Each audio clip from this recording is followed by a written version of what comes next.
কারো ঝলসানো দেহাংশ পাওয়া গেছে, কারো সেটুকুও পাওয়া যায়নি। পরিবারগুলোর উদ্বেগ আরও বাড়িয়েছে গোডাউনে ছড়িয়ে থাকা পোড়া হাড়গোড়ের ছবি। এবার সেই দেহাংশেরই সূত্র ধরেই নিহতদের শনাক্ত করার কাজ চলছে। তাদের পরিবারের সঙ্গে ডিএনএ ম্যাচিং প্রক্রিয়া শুরু হয়েছে। আনন্দপুর অগ্নিকাণ্ডে যারা অগ্নিদগ্ধ হয়ে নিখোঁজ আছেন তাদের পরিজনের শরীর থেকে যে ডিএনএ পরীক্ষার জন্য নমুনা সংগ্রহ করা হচ্ছে, এখানে দেখতে পাচ্ছি বারুইপুর হাসপাতালে তাদের পরিজনরা সারিবদ্ধভাবে অপেক্ষা করছে। এর আগে তারা নিখোঁজ ডায়েরি করেছিলেন এবং তারপরে একই সঙ্গে ডিএনএ পরীক্ষার জন্য তারা যে নমুনা দিতে প্রস্তুত সেই আবেদনও করেন। আমার নিজের ভাই, আবার ছোট ভাই গুরুপদ সাউ। এখানে ভিতরে একটা ফর্মে ফটো মারছি, সেটা জমা নিল। তারপরে যেখানে রক্ত দিয়েছিলাম সেখানে রক্ত স্যাম্পল আসতে তোলার উপরে একটা বোতলে সেটা নিয়ে খামে পুরে রাখছে। আবার কি থানার লোকগুলো থানায় আবার যেতে হবে। অগ্নিকাণ্ডের ঘটনার পর থেকেই জামাইবাবু অনুপ প্রধানের খোঁজ পাচ্ছেন না এই ব্যক্তি।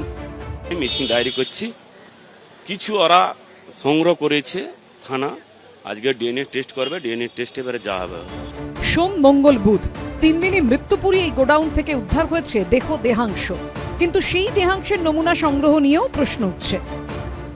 ঢোকার বাড়ি কাপড়, একটি জামা, দুটি প্যান্ট, এরকম লিখলে পরে কি জানা যায় যে কোনটা থেকে কি, কার প্যান্ট কার জামা? উচিতটা ছিল যেখানে যা পাওয়া গেছে, যেটুকু পড়ে আছে ওইটুকুকেই আলাদা আলাদা করে প্যাকেট করা। যেখানে যা পাওয়া যাচ্ছে তাতে সুবিধা তো আলাদা আলাদা বেরিয়ে আসতো। ওই ডিএনএটা কার ডিএনএ বেরিয়ে আসতো। আর একত্রিত করলে এখানে সবগুলোকে আলাদা আলাদা দেখতে হবে। ওই যে মেশিনেতে নেবে যখন সে ঠিকভাবে নিতে পারবে কিনা। অনভিজ্ঞতা তো বটেই, এগুলো কোনোদিন কেউ করেছে নাকি? এটা সহজে হয়? সবাইকে মিলিয়ে একসঙ্গে করে দিই, জনগণ তৈরি করে দিই, তাহলে কি করে আলাদা আলাদা একজন একজন করে লোক কি করে বেরোবে? যদি একেবারে পুরো ছাই না হয়ে যায়, মানে সামান্যতম বায়োলজিক্যাল মেটেরিয়াল যদি থাকে, তাহলে সেখান থেকে ডিএনএ পরীক্ষার মাধ্যমে আত্মীয় স্বজনদের সাথে সেটাকে লিঙ্ক করে বোঝা যেতে পারে যে এটা সেই পরিবারের বা তার সাথে ব্লাড রিলেশন আছে এরকম কারোর, সেটা বার করা যেতে পারে। আলাদা করতে হবে, মানে এটা একজনের, এক একজনের তো শরীরে অনেকগুলো হাড় সেখানে পাঠানো হয়েছে, ছড়িয়ে ছিটিয়ে গেছে, মিশে গেছে, এর সাথে ওর সাথে তারটা মিশে গেছে। এবার তখন প্রত্যেকটা ইন্ডিভিজুয়াল হাড়কে পরীক্ষা করে করে তখন বুঝতে হবে যে এটা কার সাথে মিলছে, ওটা কার সাথে মিলছে। এবং প্রত্যেকটি হাড়ের ক্ষেত্রেই হচ্ছে যে কজন মানুষ নিখোঁজ তাদের বাড়ির লোকেদের স্যাম্পেলের সাথে প্রত্যেকটা টুকরোকেই আলাদা আলাদা করে মেলাতে হবে। নিহতদের ময়নাতদন্ত হচ্ছে মোমিনপুরে কলকাতা পুলিশ মর্গে। স্বাস্থ্য দপ্তর সূত্রে দাবি, উদ্ধার হওয়া দেহ এবং দেহাংশের মধ্যে থেকে একজনকেই শনাক্ত করা সম্ভব হয়েছে, যেটি উদ্ধার হয়েছে মোমো প্রস্তুতকারী সংস্থার গোডাউন থেকে। বুধবার বাকি দেহাংশগুলির মধ্যে কয়েকটির ময়নাতদন্ত হয়েছে, বাকিগুলির ময়নাতদন্ত হবে বৃহস্পতিবার।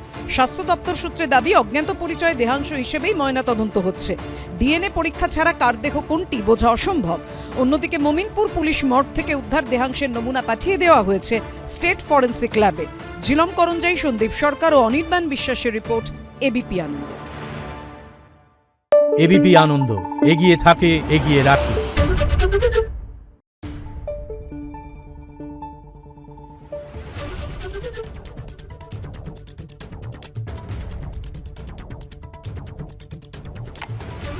Thank you.